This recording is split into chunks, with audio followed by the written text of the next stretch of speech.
Politeknik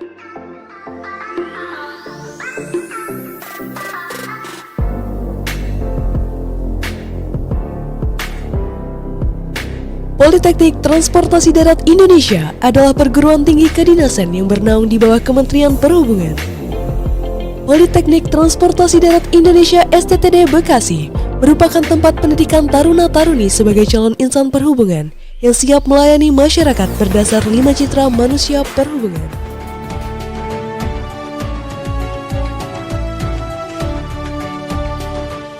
Assalamualaikum warahmatullahi wabarakatuh. Salam sejahtera untuk kita semua. Perkenalkan, saya Muhammad Sugiarto, AMA PKB STMSC, dosen tetap Prodi Teknologi Rekayasa Otomotif Politeknik Transportasi Darat Indonesia atau PTDI STD.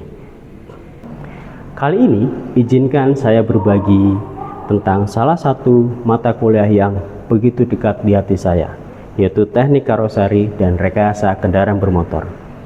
Mata kuliah ini bukan hanya sesuai dengan bidang keahlian saya, tapi juga menjadi ruang di mana saya bisa menyalurkan pengalaman, pengetahuan, dan passion saya di dunia teknik otomotif kepada mahasiswa. Mata kuliah ini ditujukan untuk mahasiswa maupun mahasiswi PTD STD Prodi Diploma 4 Teknologi Rekayasa Otomotif semester 4 dengan bobot 3 SKS.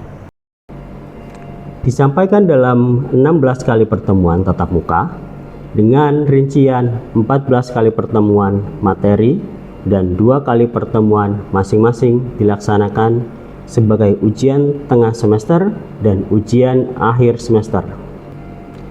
Pada mata kuliah ini, mahasiswa dan mahasiswi akan diajak mengeksplorasi berbagai topik menarik seputar desain, pemeriksaan terhadap hasil rancang bangun, hingga evaluasi fisik dari produk karoseri itu sendiri. Mahasiswa dan mahasiswi juga diajak memahami berbagai pertimbangan teknis baik saat merancang, memproduksi, maupun menggunakan suatu sistem karoseri, dan pada akhirnya memahami pentingnya perawatan serta perbaikan karoseri agar kendaraan tetap layak jalan dan efisien digunakan dalam jangka panjang. Proses pembelajaran dilakukan secara interaktif melalui kuliah tatap muka, diskusi, tugas individu dan kelompok, serta kegiatan praktek lapangan melalui kunjungan kerja ke industri terkait. Dengan pendekatan ini diharapkan mahasiswa dan mahasiswi tidak hanya memahami secara teori, tetapi juga merasakan langsung realitas dunia kerja karoseri yang kompleks, dinamis, dan sangat kontekstual dengan kebutuhan transportasi modern saat ini. Adapun capaian pembelajaran lulusan atau CPL Prodi Teknologi Rekayasa Otomotif yaitu sebagai berikut. Terdapat 4 ranah CPL. Yang pertama, ranah sikap. Ranah sikap ini diharapkan lulusan memiliki sikap religius, menjunjung tinggi nilai kemanusiaan, serta berperan aktif dalam membangun masyarakat, bangsa, dan peradaban berdasarkan Pancasila. Kedua, yaitu ranah pengetahuan. Dalam ranah ini, lulusan diharapkan menguasai konsep teoritis dan prinsip rekayasa di bidang pengujian kendaraan bermotor, termasuk teknologi, komponen, serta standar nasional dan internasional yang berlaku. Selain itu, lulusan memiliki wawasan ekonomi, sosial budaya, pelestarian lingkungan, komunikasi yang efektif, dan integritas akademik, termasuk juga pencegahan plagiarisme. Ketiga, ranah keterampilan umum. Diharapkan lulusan mampu menerapkan pemikiran yang logis, kritis, inovatif, dan terukur dalam bidang keahliannya, serta menunjukkan kinerja mandiri dengan mutu yang konsisten. Lulusan juga mampu memimpin dan bekerja sama dalam tim, mengelola pembelajaran mandiri, memanfaatkan teknologi informasi baik dalam bahasa Indonesia maupun bahasa internasional. Keempat, ranah keterampilan khusus. Lulusan mampu menerapkan prinsip rekayasa dalam pengujian kendaraan bermotor dan teknologi otomotif, serta menguasai konsep teoretisnya secara mendalam. Mereka dapat merancang dan merekayasa sistem pengujian dengan mempertimbangkan kebutuhan pengguna, standar teknis, kinerja keandalan, dan keberlanjutan. Selain itu, lulusan mampu memilih metode sumber daya yang tepat dalam mengambil keputusan strategis terkait prosedur dan standar, serta menyusun rekomendasi solusi dalam bentuk kajian ilmiah. Proses pembelajaran pada mata kuliah ini mencakup 3 aspek, yaitu penyampaian materi atau delivery, yang kedua interaksi, dan aspek penilaian atau asesmen.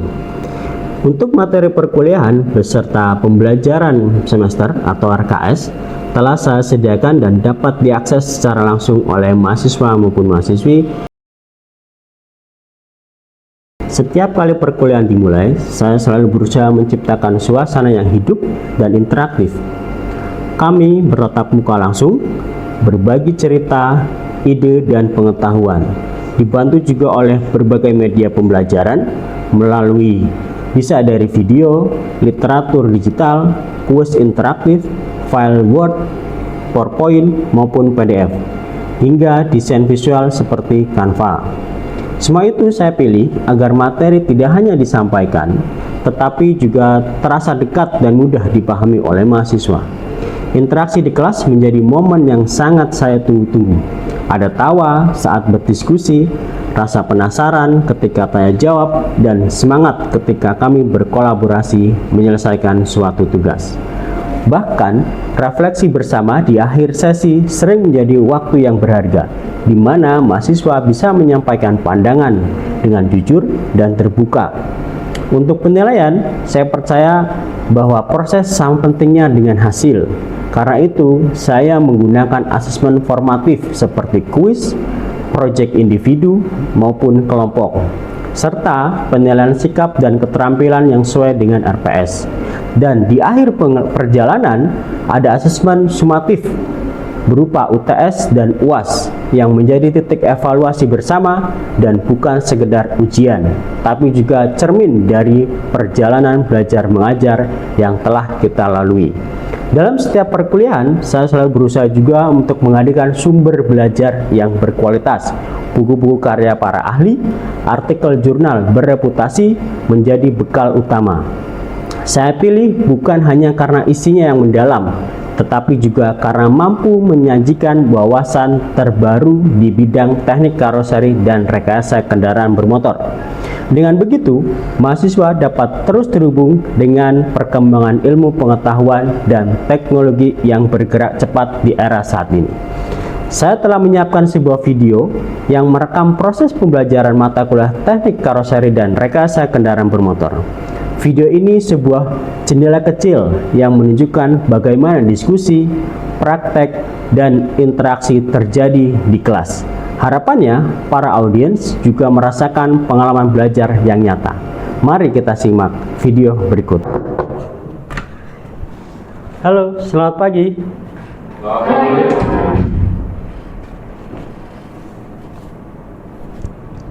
Lapor kelas TRO 21 lengkap. Pimpin doa. Siap. Duduk. Siap. Gerak. Untuk mengawali pembelajaran, berdoa dimulai. Berdoa selesai. Istirahat di tempat. Gerak. Selamat pagi. Selamat pagi. Salam sejahtera untuk kita semua. Saat ini kita akan mulai perkuliahan pertemuan keempat dengan mata kuliah teknik karoseri dan rekayasa kendaraan bermotor. Oke, gimana kabar kalian hari ini? Siap-siap Pak. Alhamdulillah. Oke, semoga kita selalu diberi kesehatan untuk kita semua ya. Amin. Oke, yang saya sampaikan ini adalah terkait dengan alur pemeriksaan kesesuaian fisik kendaraan bermotor pertemuan keempat. Nah, masih ingat gak pertemuan yang sebelumnya itu membahas terkait dengan karoseri dan rekayasa. Nah, coba salah satu saya pengen tahu apa itu pengertian karoseri. Siapa? Ya. Saya Bapak mohon izin untuk menjawab terkait dengan pertemuan yang telah lalu, yaitu tentang karoseri. Yang pertama yaitu proses modifikasi kendaraan Pak, yang termasuk dalam eksterior dan juga interior kendaraan sesuai dengan kebutuhannya. Kemudian untuk rekayasa itu sendiri, sesuai dengan catatan saya itu merupakan prinsip untuk merancang, kemudian membangun, dan menguji kendaraan dalam sistem kendaraan itu sendiri Pak. Siapa? Terima kasih Pak. Oke. Bagus sekali, tepat sekali jawabannya. Alur pemeriksaan kesesuaian fisik pada kendaraan bermotor. Oke. Yang pertama yaitu terkait dengan dasar hukum. Dasar hukum kita mulai dasar hukum yang tertinggi yaitu Undang-Undang Nomor 22 Tahun 2009 tentang lalu lintas angkutan jalan. Keputusan Menteri Nomor 33 Tahun 2018 tentang pengujian tipe.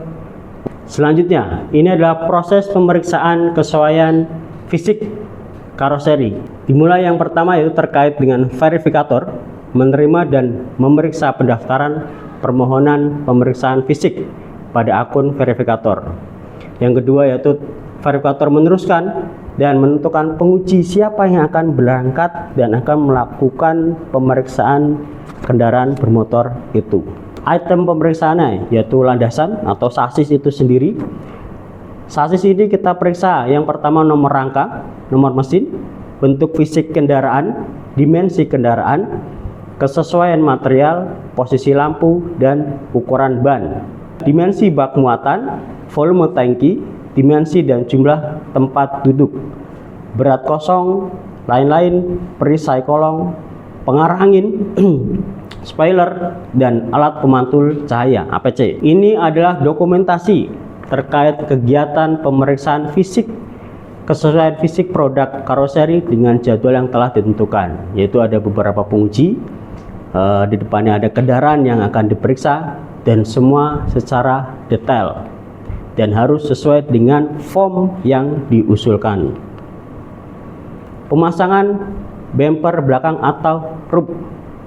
Ini adalah terkait dengan bumper yang di bagian belakang. Pada kendaraan ini jenis mobil barang dipasang yang memiliki JBB mulai dari 5.000 kg. JBB mulai dari 5.000 kg. Bumper belakang dipasang pada kendaraan bermotor jenis mobil barang bak muatan dengan ketentuan: 1. Menggunakan bahan jenis besi. Yang kedua, bentuknya adalah pipa atau persegi menutup bagian belakang minimal 80% dari lebar total kendaraan, dan tingginya adalah tidak kurang dari 550 mm. Fungsinya untuk apa bumper belakang ini?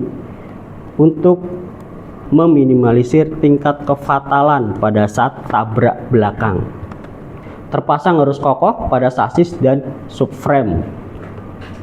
Tidak dipasang APC, alat pemantul cahaya. Salah input pada hasil uji, gambar atau tabel skrKB salah, dan unit belum lulus sudah dikirim ke pembeli. Nih, belum dilakukan pengujian atau bahkan belum lulus pengujian, itu kendaraan sudah dikirim ke pembeli dan dipakai oleh pembeli. Itu juga menyalahi ketentuan, harus diperiksa dulu keadaan lulus atau tidak baru dikirimkan ke pembeli. Oke, permasalahan dalam pelayanan. Oke, itu adalah perkuliahan kita untuk pertemuan ini.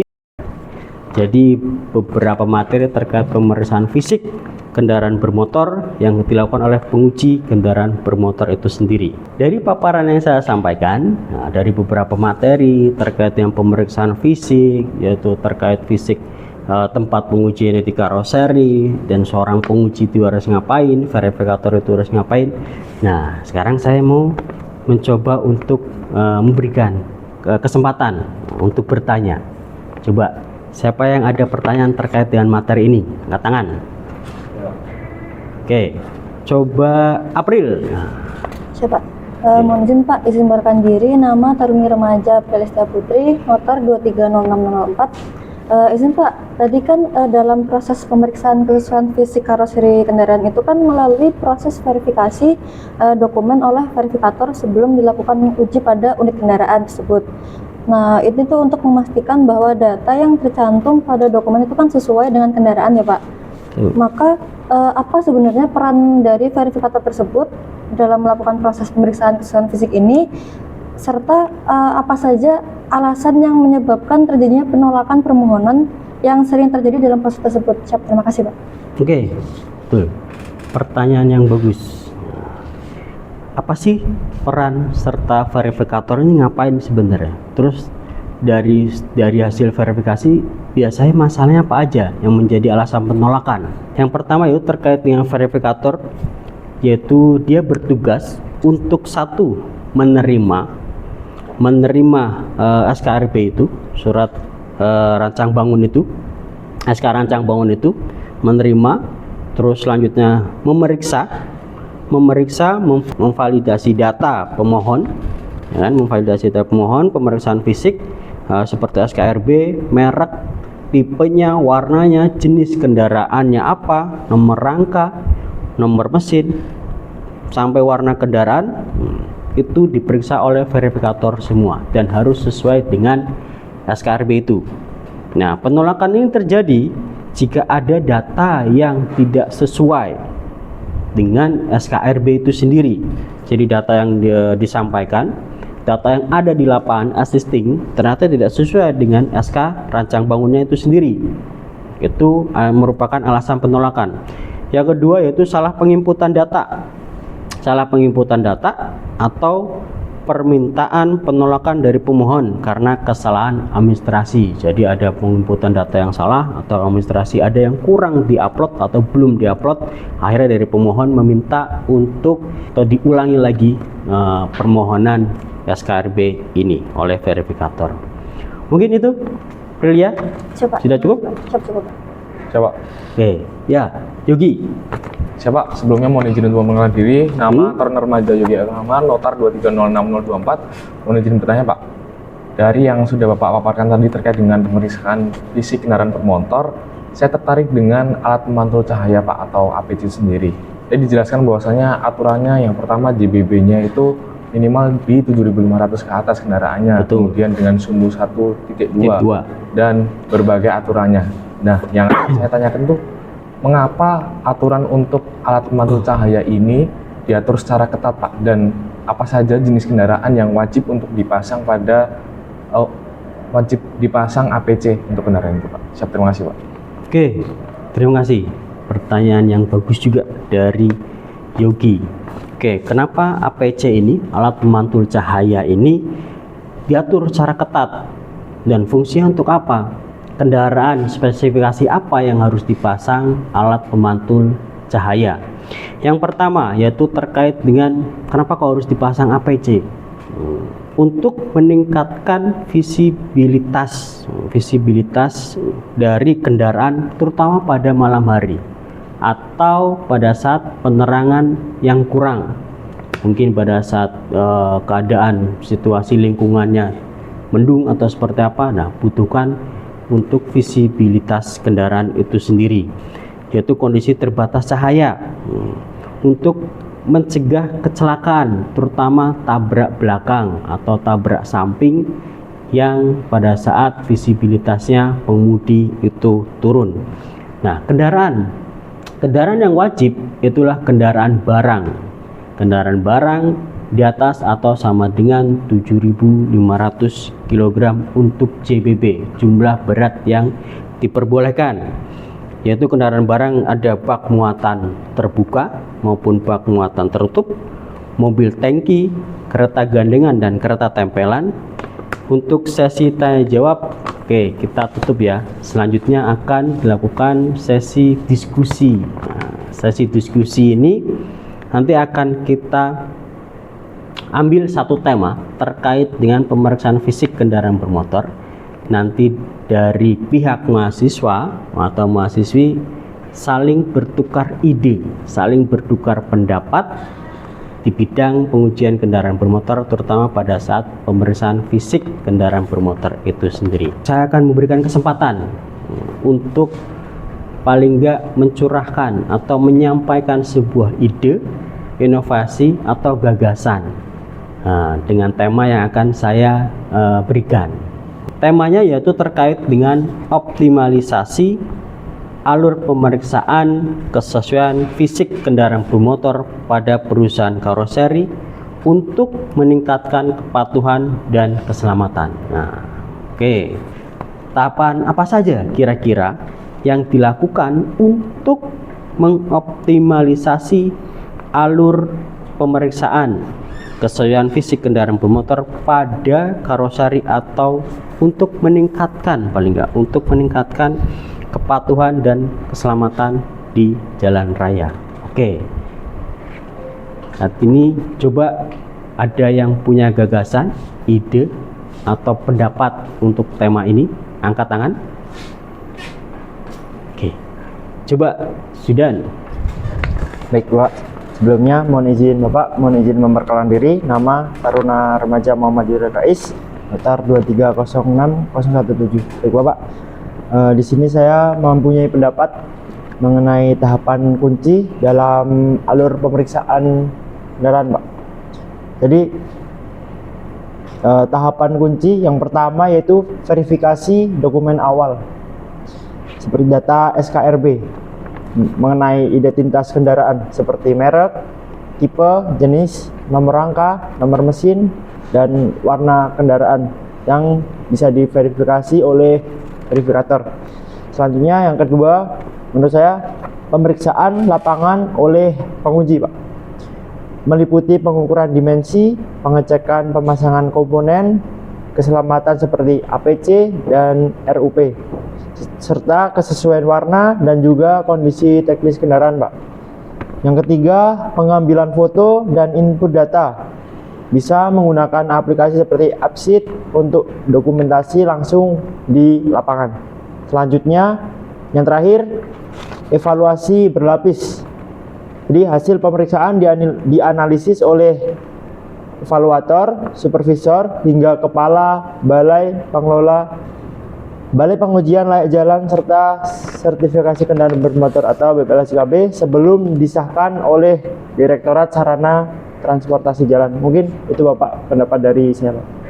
Oke, terima kasih Zudan. Mungkin ya pendapatnya cukup bagus.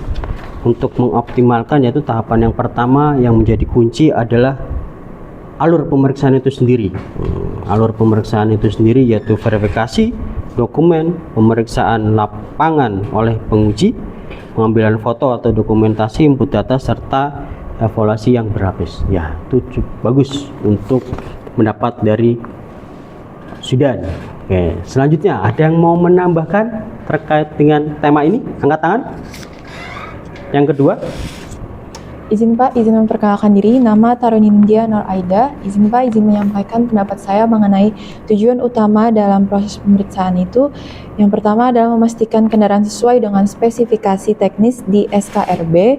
Yang kedua, menjamin perangkat keselamatan terkait lampu, APC, RUP, dimensi bak, dan sebagainya terpasang sesuai dengan regulasi. Yang ketiga, mencegah peredaran kendaraan yang berpotensi membahayakan pengguna jalan. oke, bagus. Dari Aida mempunyai pendapat terkait dengan tujuan. Nah, tujuan utama proses pemeriksaan itu sendiri itu harus apa? Kita harus punya garis finishnya tuh apa? Tujuan utama itu apa? Yang pertama itu tadi memastikan kendaraan sesuai dengan SKRB itu sendiri, menjamin perangkat keselamatan atau di sini ada lampu, APC, RUP, dimensi bak dan sebagainya juga harus sesuai dengan regulasi.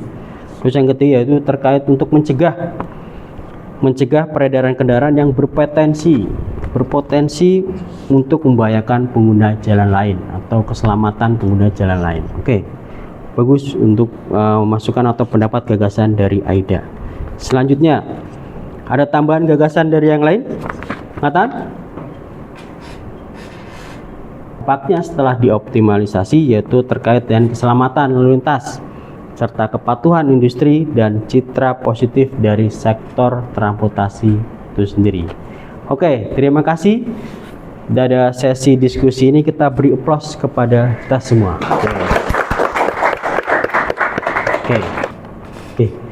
Oke, tadi penyampaian materi sudah dilakukan. Terus yang kedua terkait dengan sesi tanya jawab. Nah, sesi tanya jawab cukup. Terus juga sesi terakhir yaitu sesi diskusi. Nah, diskusi itu juga cukup menarik. Jadi beberapa gagasan, beberapa pendapat terkait dengan optimalisasi pemeriksaan fisik kendaraan bermotor ini. Dan satu lagi, saya ada video terkait pemeriksaan fisik kendaraan bermotor yang sudah dilakukan oleh penguji. Nanti ada bagian atau part atau item yang akan diperiksa secara bergiliran atau berurutan. Jadi ada 13 item yang akan diperiksa di sana. Mari kita saksikan video berikut.